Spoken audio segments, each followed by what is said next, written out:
আসসালামু আলাইকুম। নিয়ে আসলাম কই মাছ রান্না। প্রথমে ফ্রাই প্যানে খাবারে তেল দিয়ে দিয়েছি।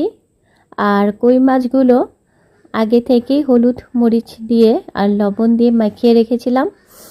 মাখিয়ে রাখার পরে এগুলো এখানে গরম তেলের উপরে দিয়েছি ফ্রাই প্যানে।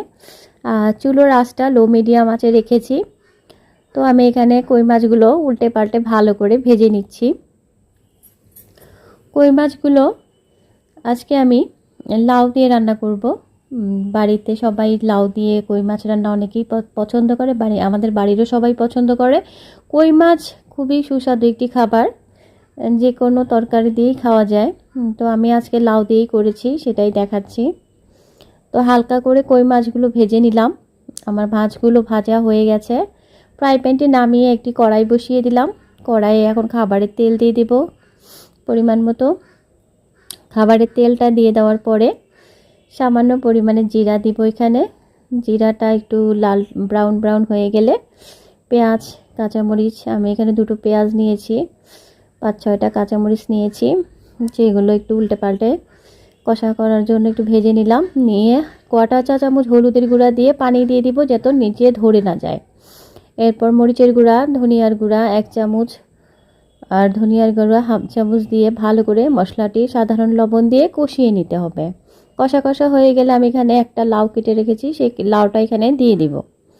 লাউটা সবগুলো এখানে দিয়ে দিলাম।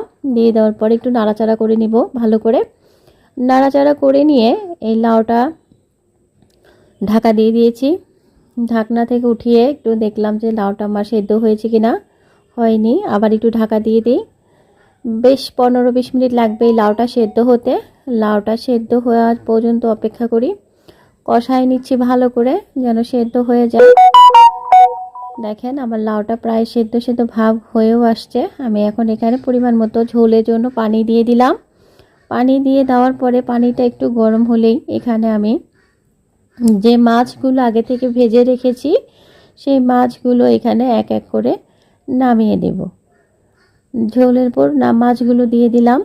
দিয়ে দেওয়ার পরে এই মাছগুলো উল্টে পাল্টে ভালো করে নামাই নিতে হবে। তারপর এই ফাঁকে আমি একটু কাঁচা জিরা বেটে রেখেছিলাম 2 চামচ পরিমাণ, সেই জিরা বাটাটাও দিয়ে দিলাম। আমার তরকারিটা অলরেডি হয়ে এসেছে। বাড়িতে যে কোনো সবাই এটা রুটি দিয়ে বা ভাত দিয়ে সবাই খেতে পারবেন। আমি তো ভাত দিয়ে খাওয়ার জন্যই তৈরি করে নিলাম।